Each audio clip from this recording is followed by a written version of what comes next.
Mga ilaw nakasisilaw. Ang sigaw ng karamihan parang kulog. Rolling ang mga kamera habang papasok ang susunod na contestant sa malaking stage ng Britain's Got Talent. Pero sa pagkakataong ito, ang lalaking lumalakad sa spotlight, hindi basta singer, dancer, o comedian na hindi kilala. Siya si Manny Pacquiao. Si Manny Pacquiao mismo. Ang 8 Division World Boxing Champion. Pero walang nakakaalam pa sa audience noon. Hindi siya nakasuit. Walang bodyguards, walang flashy entrance. Jeans lang, sneakers, at simpleng puting shirt. Sa paningin ng karamihan, isa lang siyang ordinaryong umaasa. Nagtinginan ang mga judges, nalilito. Si Simon Cowell, tumagilid ang ulo at bahagyang kumunot ang noo. Name, tanong niya. Manny, sagot niya ng simple, kalmado, halos mahiyain ang boses. Ano ang gagawin mo para sa amin ngayon? Tanong ni Simon, naka-cross arms. Kakanta po ako ng isang kanta, mahinang sagot ni Manny. Mula sa puso. May mahinang tawa na kumalat sa audience. May mga tumawa sa unahan. May mga bumulong, hindi ba iyon yung boxer? Tumagilid si Simon sa upuan, nakasmirk. Well, sabi niya. This should be interesting. Nagsimula ang musika. Mabagal na piano instrumental, simple, emosyonal. Hinawakan ni Manny ang mikropono gamit ang dalawang kamay. Saglit niyang ipinikit ang mga mata. Tumahimik ang buong kwarto at nagsimula siyang kumanta. Hindi perpekto ang boses niya. Hindi trained o polished, pero tunay. Bawat nota may bigat. Sakit, hirap, kababa ang loob. Yung emosyon na hindi kaya pekiin. Nagtaas ng kilay si Simon, hindi pa rin impressed. Nagpalitan ng doubtful look ang ibang judges. May mga tumawa ulit sa audience. May bumulong na magstay na lang siya sa boxing. Narinig yon ni Manny. Umiti lang siya ng bahagya at nagpatuloy sa pagkanta. Hindi siya natinag, hindi na break, hindi pinilit magpa-impress. Kumanta siya dahil mahal niya yon, dahil may kahulugan ito sa kanya. Caught sa camera kay Simon.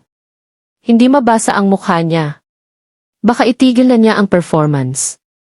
Baka naghihintay siya ng dahilan para mapahiya si Manny. Lumalim ang tension. At kung ano ang nangyari pagkatapos, tatahimikin ang buong kwarto. Tahimik na tahimik. Si Manny lang ang maririnig, bahagyang nanginginig ang boses pero matatag pa rin sa himig. Hindi alam ng mga tao kung paano mag-react.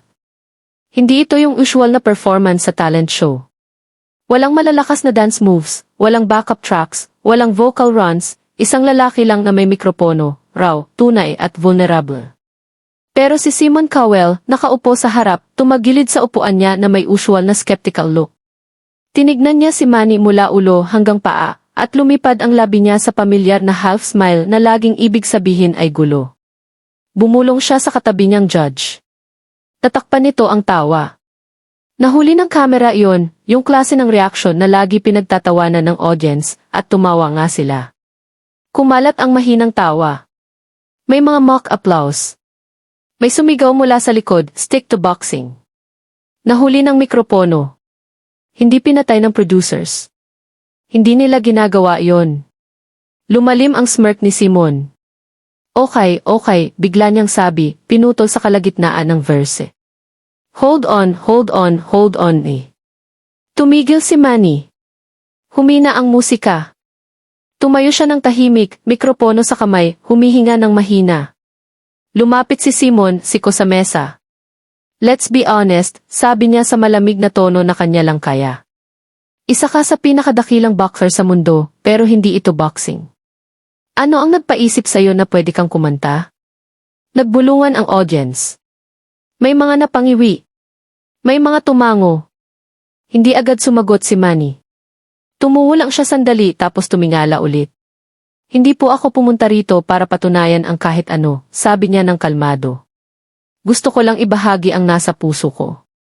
Yung simplicity ng sagot niya, medyo na off-balance si Simon, pero tulad ng dati, dinoble niya. Right, sabi niya ng sarcastic. Well, consider it shared. Bumalik ang tawa, mas malakas na ngayon. Umiti ng mahina si Manny. Pwede po bang matapos ko ang kanta ko? Nagblink si Simon, nagulat sa tanong. You want to continue? Opo, mahinang sabi ni Manny. Pakiusap. Tumahimik ulit ang audience. Napabuntong hininga ng dramatic si Simon, kinaway ang kamay. Sige, 1 minute. Gawin mong sulit. Nagsimula ulit ang musika, pero iba na ngayon. Hindi na nanginginig ang boses ni Manny. Lumakas. Hindi technically perfect, pero puno ng diwa. Bawat nota, dala ang bigat ng buhay niya. Mga gabi ng gutom sa General Santos City, mga talo, mga panalo, mga dasal. Unti-unting tumahimik ang crowd. Tumigil ang tawa. Kahit si Simon, na kanina pa naglalakad-lakad ng walang pasensya, bumaling ulit sa stage. Kumanta si Manny ng chorus, tungkol sa pag-asa, kababaang loob at hindi makakalimutan kung saan galing. Kumikinang ang mga mata niya, zoom in ang kamera. Sa likod, may babaeng nagsimulang umiyak. May isa pang naglagay ng phone at nanood lang. At nang tumama si Manny sa final high note, hindi pitch perfect, pero puro. Yung nota na hindi lang sa tenga tumatama, sa puso. Humina ang piano. Katahimikan. Saglit, parang natigilan ang buong studio. Tinitigan siya ni Simon, hindi mabasa ang ekspresyon. Bigla, nagsalita si Simon, mas malambot na. Alright, sabi niya ng dahan-dahan. Tapos ka na? Tumagilid ulit siya, kunwari kontrolado pa rin. Manny, matapang ka. Ibibigay ko iyon sa'yo. Pero honestly, hindi ko alam kung ano iyon. May ilang nervous laos mula sa crowd, pero bago pa makapagpatuloy si Simon, lumapit ang isang babaeng judge. Simon, sabi niya ng matatag, sa tingin ko may nakakaligtaan ka. Nagtaas ng kilay si Simon. Oh, really? Opo, sabi niya. Hindi siya nagpe-perform. Sinusubukan niyang makipag-ugnayan at sa tingin ko, nagawa niya. Nagpalakpakan ang audience. Tumingala si Simon, napansin na hindi na sa kanya ang suporta ng crowd. Sinubukan niyang panatilihin ang composure, pero lumilipat na ang mood. Tahimik lang si Manny, mapagkumbaba, nakayuko, hindi nag-aaway o nagdedepensa. Hindi niya kailangan. Ginagawa na ng kwarto para sa kanya. Mula sa balcony, may sumigaw, "We love you, Manny." May isa pang, "Sing itagain." Inayos ni Simon ang mic, mukhang hindi komportable. All right. Let's stay professional, bulong niya, sinusubukang bawiin ang kontrol. Pero tapos na. Yung lalaking akala ng lahat ay boxer lang, ginawang diplayhuman ang moment ng pagpapahiya, salamin ng sarili nilang arrogance. Bahagyang yumuko si Manny, umingiti. Salamat po, sabi niya ng mahina at lumakad palayo sa stage.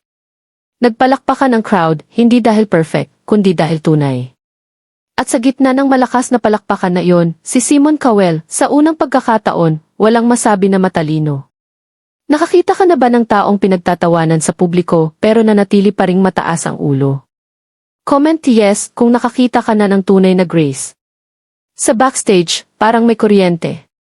May mga bumubulong na crew, may nanonood ng replay sa monitor. Walang nag-expect ng moment na iyon, pero hindi pa tapos ang show. Ilang minuto pagkatapos, lumapit ang producer kay Manny.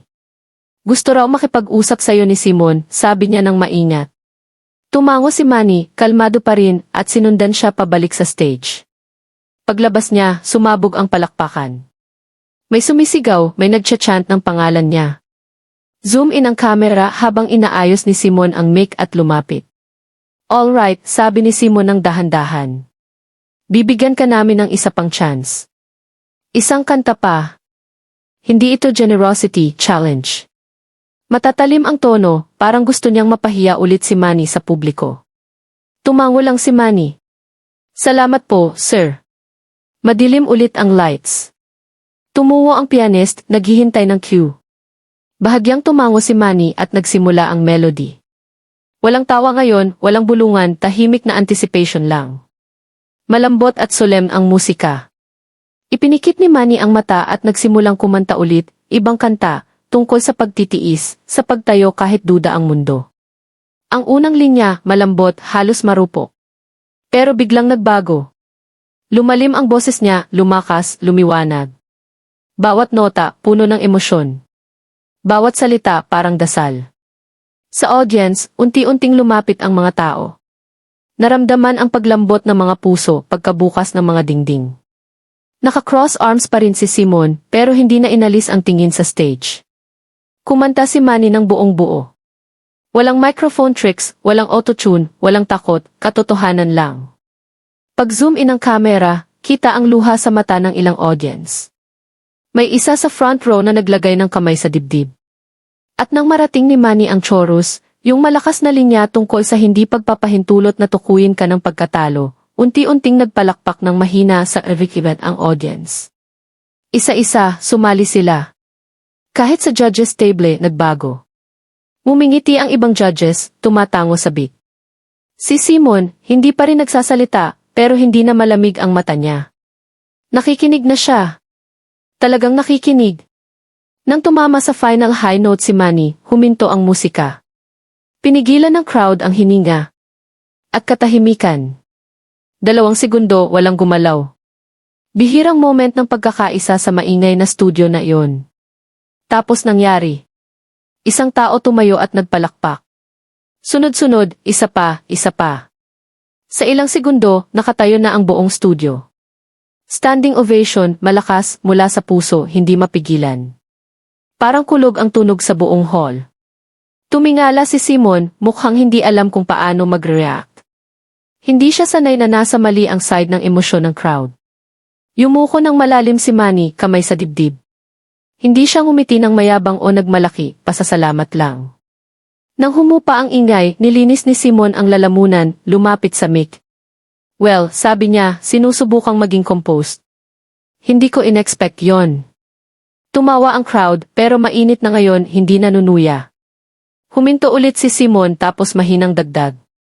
Talagang naantig mo ang mga tao kasama na ako. Tumango lang si Manny. Salamat po, sir. Gusto ko lang ibahagi ang piraso ng puso ko. Napabuntong hininga si Simon, tumingin sa notes niya na parang hindi alam ang susunod. Lumapit ang babaeng judge. Yun, sabi niya, ang pinaka-sincere na performance natin ngayong season. Sumabog ulit ang palakpakan. Umiti ng bahagya si Simon. All right, sabi niya. Sa tingin ko, may natutunan tayong lahat ngayon. Zoom out ang camera habang nagpapatuloy ang palakpakan at fade to black para sa commercial break. Pero sa likod ng kamera, nag-uusap pa rin ang mga tao. May luha ang ilang crew. Nagre-replay ang producer sa monitor. May bumulong viral to mamaya. At tama sila. Pagkatapos ng show, sumabog na sa internet. Kumakalat ang short clips ng second performance ni Manny. Nagbaha ang comments sa social media. Hindi siya perfect na kumanta, pero nagsalita ng totoo. Kahit si Simon, hindi napigilan ang emosyon. Respeto kay Manny sa pagiging humble sa pressure. Hindi na lang performance yon. Mensahe na. Paalala na hindi kailangan maging perfect para mag-inspire. Kailangan lang maging tunay. Kung ikaw ang nasa audience noon, magpapalakpak ka ba o mananahimik? Pagkatapos ng commercial break, buzzing pa rin ang studio. Mas malambot na ang hangin, mas mainit. Nakasaksi sila ng isang bagay na hindi inaasahan. Isang raw na katotohanan sa stage na ginawa para sa paghusga at entertainment. Nasa gitna si Manny Pacquiao, tahimik at mapagkumbaba, magkadikit ang mga kamay sa harap. Humupa na ang palakpakan, pero parang tibok pa rin ang puso ang energy sa kwarto. Inayos ni Simon ang mic. Matagal niyang tinitigan si Manny bago magsalita. Alam mo, simula niya, unusually calm ang boses. Matagal na akong gumagawa nito. Libo-libong auditions na ang nakita ko. At aaminin ko, hindi kita sineseryoso nang pumasok ka rito. Nagbulungan ng mahina ang audience. Alam ng lahat, bihira to, halos hindi umamin si Simon na mali siya. Nagpatuloy siya, pero yung performance na iyon, huminto siya, naghahanap ng salita, hindi tungkol sa pagkanta. May mas malalim iyon. Zoom in ang camera kay Manny. Bahagyang tumango siya ng pasasalamat, hindi sumisingit. Tumingin si Simon sa ibang judges.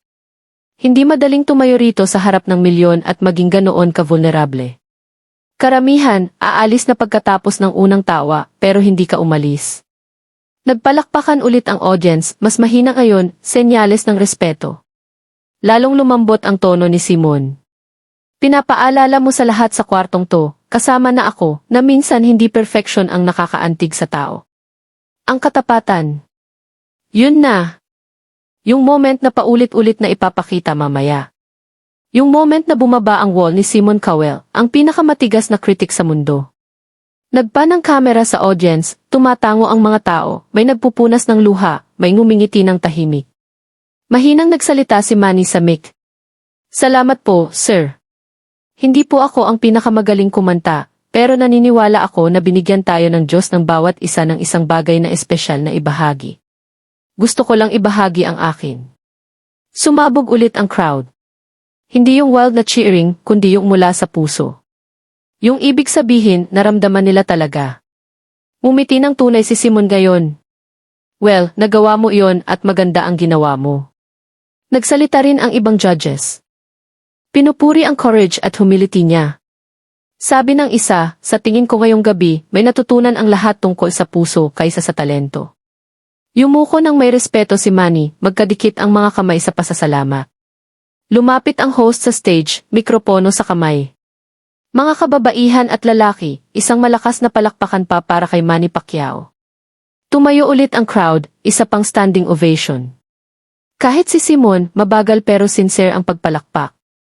Habang palabas si Manny sa stage, dumaan siya sa desk ni Simon. Inabot ni Simon ang kamay. Hinawakan ni Manny ng walang pag-aalinlangan, umingiti ng mapagkumbaba. Yung larawan na yon, ang handshake, naging viral photo sa buong mundo. Sa backstage, binabati siya ng crew, may mga umiiyak. Niyakap siya ng host, bumulong, gumawa ka ng history. Tumawa ng mahina si Manny. Hindi kapatid, sabi niya. Tinatry ko lang magbigay ng pag-ibig. Naglakad siya patungo sa dressing room, kalmado pa rin, habang ang iba sa production ay nagkakagulo sa disbelief. Sa loob ng ilang oras, baha na ang clip sa social media. Sa YouTube, pataas na patungo sa milyon ang views sa ilang oras lang. Nagbaha ang comments. Speechless si Simon at yun na ang lahat. Hindi kailangan ng perfect voice kapag mas malakas ang kaluluwa mo sa pagsasalita. Kinatok ni Manny Pacquiao ang mundo gamit ang kabaitan. Kinuha na ng news outlets.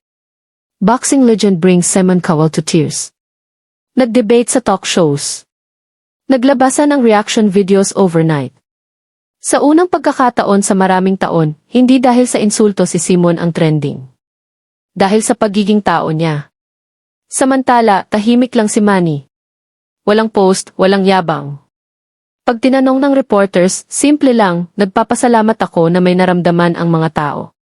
Yun lang ang mahalaga. Hindi siya naghahabol ng fame. Nagbabahagi siya ng pananampalataya, kababaang loob at pag-ibig, mga bagay na halos nakalimutan na ng mundo kung paano pahalagahan. Habang natatapos ang araw, nag-tweet si Simon ng isang bagay na hindi karaniwan, maikli pero sincere. Binigyan ako ni Manny Pacquiao ng paalala ngayong gabi na ang tunay na talento ay ang courage at honesty. Yung post na yon, sinira ulit ang internet. At sa milyon-milyong nanonood sa buong mundo, naging malinaw ang isang katotohanan. Hindi kailangan tumama ng malakas para mag-iwan ng impact. Minsan, sapat na ang magsalita mula sa puso. Kinabukasan, lampas na sa 5 million views ang clip. Lahat ng major news outlet, nagre-replay ng parehong moment, ang handshake, ang palakpakan, at ang hindi karaniwang katahimikan ni Simon Cowell. Punong-puno ng headlines ang internet. Manny Pacquiao pinatahimik si Simon Cowell gamit ang heartfelt song. Boxing legend pinatay ang arrogance gamit ang kabaitan. Ang performance na sumira sa internet. Sa Twitter, nag-retweet ang celebrities na may captions tulad ng, "This gave me chills." At tunay na humility, hindi kailangan ng spotlight. Sa Pilipinas, sa mga cave, GV, at sala, nanonood ang lahat sa parehong clip. Si Manny sa stage, mikropono sa kamay, kumakanta ng may unshakable sincerity. Proud ang mga tao, hindi dahil perfect ang pagkanta, kundi dahil nanatili siyang tunay kahit pinagtatawanan siya ng mundo. Samantala, sa Los Angeles, nakaupo si Simon Cowell sa opisina niya, nanonood ng replay. Yung lalaking kilala sa Aaron expression, mukhang tahimik na kakaiba. Sa bawat pag-abot ng video sa parte na sinabi ni Manny, lahat tayo may espesyal na ibabahagi, pinapatigilan niya. Napabuntong hininga siya ng malalim parang nag-iisip. Tinawag niya ang assistant. "Ipatawag mo si Manny sa phone," sabi niya.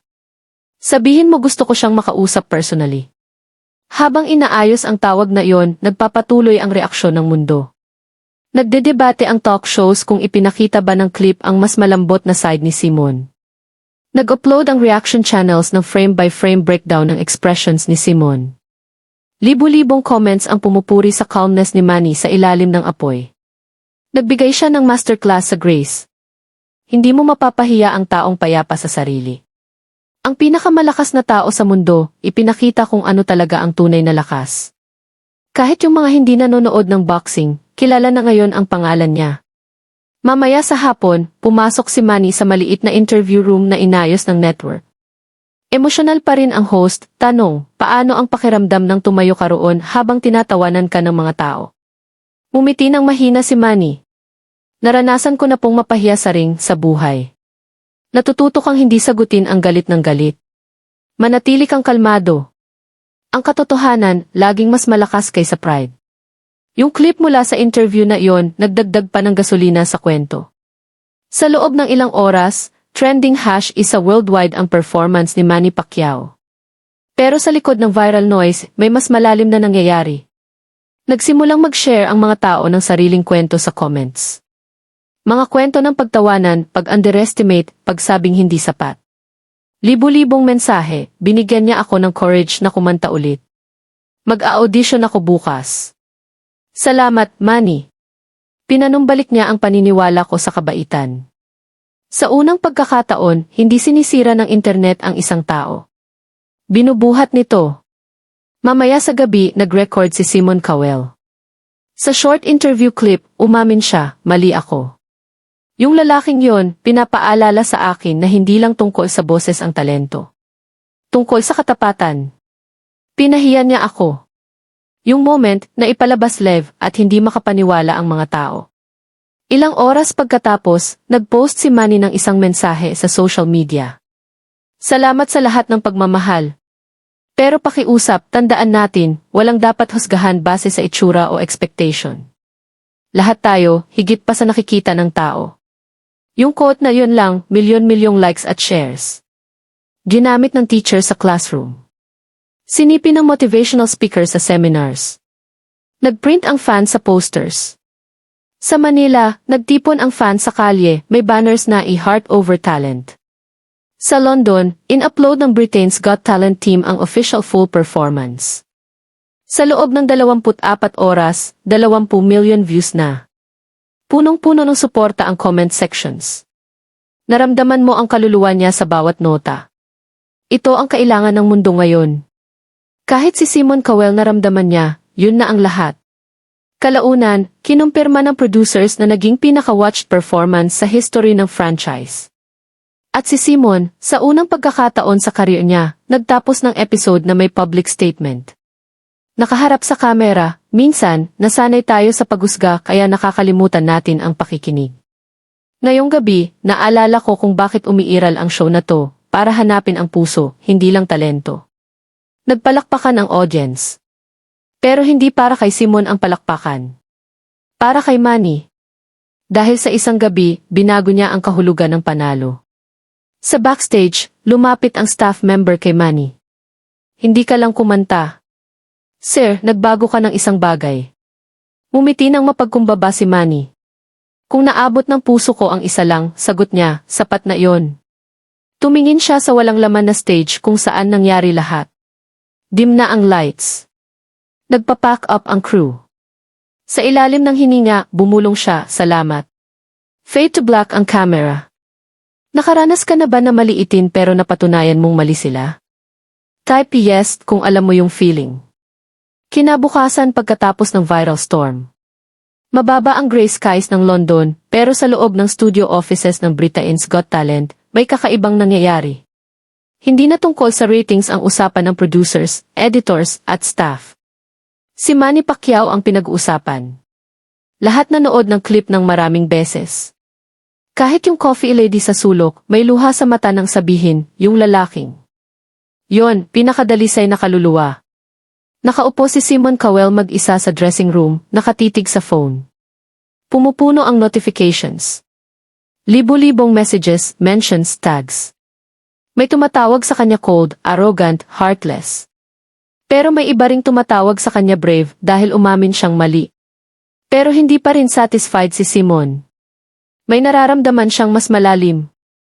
Guilt. Sa maraming taon, binuo niya ang reputation sa criticism, sarcasm at control. Pero noong gabing yon, ang kalmadong ngiti ni Manny, sinira lahat yon.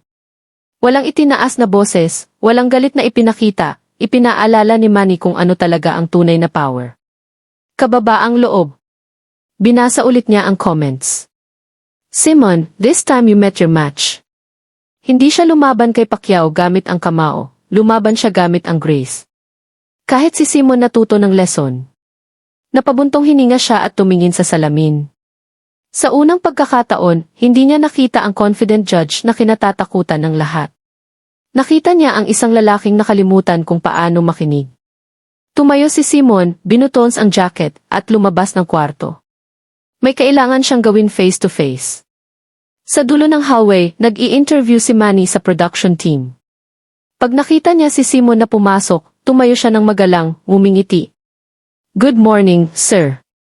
Nagdalawang isip si Simon tapos tumango. Morning, Manny. May minuto ka ba? Tahimik na lumayo ang crew, nagbigay ng space.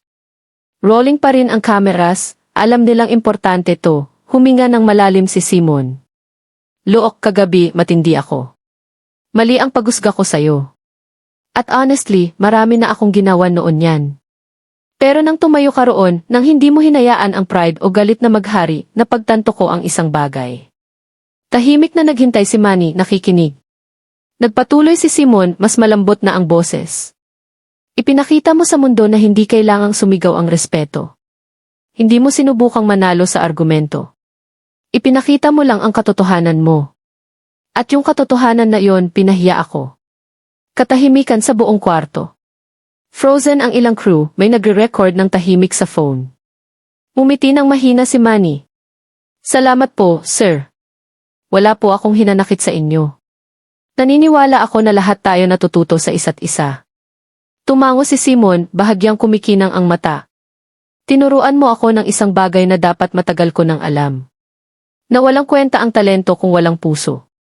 Nag-shake hands ulit ang dalawa, mas matibay ngayon. Pero hindi na para sa show. Tunay na mutual respect.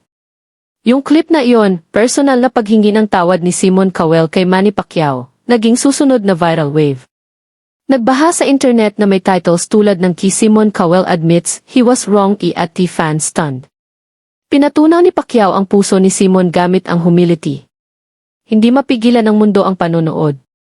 Nag-comment ang mga tao, ganito dapat ang VE, humanity, hindi hate.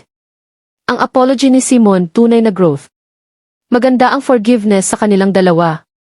Mamaya sa araw na iyon, lumabas si Simon sa talk show, tinanong tungkol sa insidente. Umiti siya ng bahagya bago sumagot. Sa tingin ko minsan, sabi niya, nakakalimutan nating lahat na tao lang tayo. Binigyan ako ni Manny ng paalala na ang fame o success, hindi ginagawa tayong mas mabuti. Ang kabaitan ang gumagawa noon. Hindi siya pumunta rito para patunayan ang isang bagay. Pumunta siya para magbahagi, yun ang sumama sa akin. Nagpalakpakan ang audience. Lumapit ang host. So ano ang sasabihin mo sa kanya ngayon? Nag-isip si Simon sandali. Sasabihin ko, salamat sa pagpapaalala na kahit ang mga judges, kailangan ding maging humble minsan.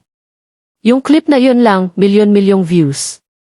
Pero higit pa riyan, nagbago ang public perception kay Simon. Hindi na lang siya yung mean judge. Siya ang lalaking natuto ng profound lesson mula sa taong minsan niyang in-underestimate. Samantala, tuloy lang ang araw ni Manny ng normal. Walang celebration, walang pride.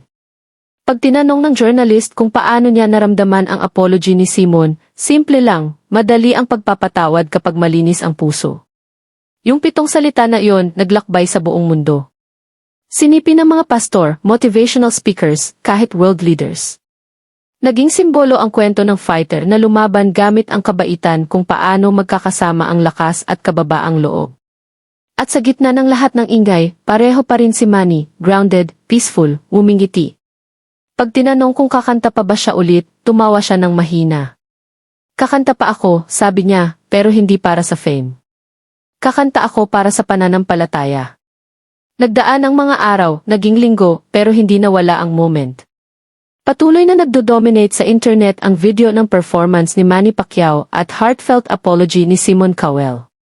Inulit sa bawat talk show, pinag-usapan sa classroom, ginamit pa sa leadership seminars bilang example ng emotional intelligence at humility. Hindi lang pinapanood ng mga tao ang clip. Naramdaman nila. May mas malalim ito kaysa celebrity o fame. Hindi tungkol sa singer o judge. Tungkol ito sa nangyayari pag nagkaharap ang ego at grace. Naging global symbol ng humility ang pangalan ni Manny Pacquiao. Hindi lang bilang boxer, hindi lang bilang champion, kundi bilang lalaking nagpakita sa mundo na mas malakas ang kabaitan kaysa sa pagpuna. Isang linggo pagkatapos, inimbita ulit si Manny ng Britain's Got Talent. Sa pagkakataong to, hindi bilang contestant, kundi special guest. Sumabog ang sigaw ng audience paglabas niya sa stage. Wala na sa casual clothes, naka-simple black suit. Walang flash, walang yabang, pareho pa ring kalmadong ngiti na nanalo sa milyon-milyong puso.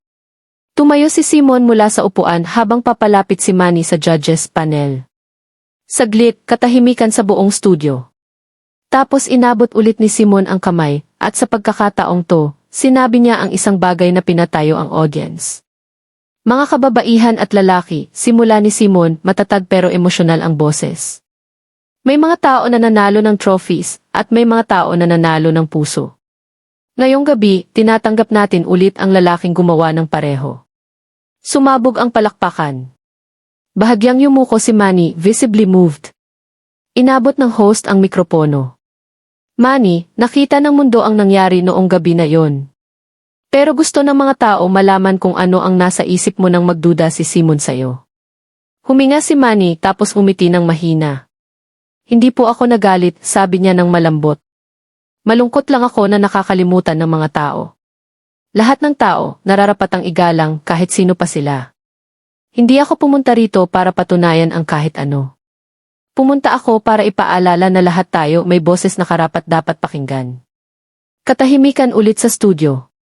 Mararamdaman ang emosyon sa boses niya, matatag, mapagkumbaba, sincere. Tumango si Simon, kumikinang ang mata. At ginawa mo talaga yon. Dim ang lights, nagsimula ang musika. Ang piano, mabagal na malambot na nota, parehong kanta noong Unforgettable Night. Napahalinghing ang audience sa pagkilala. Nagsimulang kumanta ulit si Manny, pero sa pagkakataong to, hindi na tungkol sa redemption. Tungkol ito sa pasasalamat. Dala ng boses niya ang bigat ng kapayapaan. Bawat lyric, parang salamat sa buhay, sa grace, sa pagpapatawad. Nang marating ang chorus, unti-unting itinaas ng audience ang phone lights, nagiging dagat ng mahinang puting ilaw sa buong studio. Parang bituin na nakapalibot sa kanya. Kahit si Simon, hindi napigilan ang emosyon. Nahuli ng kamera na pinupunasan niya ng palihim ang mata. Umingiti sa luha ang ibang judges. Pagkatapos ng kanta, walang pag-aalinlangan, malakas na palakpakan. Tumayo ang lahat bilang isa, sumisigaw, nagcha-chant, Manny. Manny! Manny! Tumingala siya, itinaas ang mga kamay sa pasasalamat, at mahinang sabi sa mikropono, salamat po. Naway piliin natin ang pag-ibig, hindi po ang puot. Doble ang palakpakan. Nagpan ang kamera sa mga mukha na puno ng luha at ngiti. Sa isang moment na yon, lahat nagkakonekta. Iba't ibang background, iba't ibang buhay, pero iisang shared truth, mahalaga pa rin ang pagiging tao. Pagkatapos ng show, bumalik si Manny sa backstage, binabati ng staff na yumakap sa kanya, may umiiyak. Sabi ng isang yaong assistant, Sir, sinasabi sa akin ng tatay ko na laging lumaban pabalik. Pero pagkatapos ko kayong mapanood, napagtanto ko na mas malakas ang lumaban gamit ang kapayapaan. Umiti ng mainit si Manny. Yun ang tunay na tagumpay, sabi niya. Sa loob ng ilang oras, viral ulit ang second performance. Pero sa pagkakataong to, hindi tungkol sa conflict ang headlines. Tungkol sa pag-asa. Manny Pacquiao bumalik para magbigay inspire sa mundo ulit. Ang fighter na naghilom sa milyon gamit ang kanta. Pinaka-emosyonal na moment ni Simon Cowell. Nag-tweet ulit si Simon, akala ko hinuhusgahan ko ang isang singer. Lumalabas, natututo ako sa isang guro. Yung sentence na yon, naging quote of the year. Pinag-aralan ng university sa media ethics courses. Pinag-usapan ng psychologists bilang emotional leadership. At sa fans, tinawag lang nila kung ano talaga iyon, isang milagro ng kababaang loob. Ilang buwan pagkatapos, nagbigay si Manny ng final interview. Tanong ng reporter, alam mo ba kung gaano karaming buhay ang naantig mo sa isang performance lang? Umiti siya, umiling ng modest. Hindi ako iyon, sabi niya. Mas malaki pa sa akin ang mensahe. Hindi mas malakas na boses ang kailangan ng mundo. Mas mabait na boses. Yung interview na iyon, naging pinaka-viewed clip niya kailanman. At habang paulit-ulit na pinapanood ng mundo ang journey niya mula sa pagpapahiya hanggang pagiging bayani, mula sa paghusga hanggang pagpapatawad, isang katotohanan ang umugong sa bawat sulok ng internet. Kapag sinagot mo ang kalupitan gamit ang kabaitan, hindi mo lang napanalo ang moment, napanalo mo ang mga puso magpakailanman. Kung naniniwala kang mas malakas ang respeto at kabaitan kaysa put, type respect sa comments. Punuin natin ang mundo ng pag-ibig,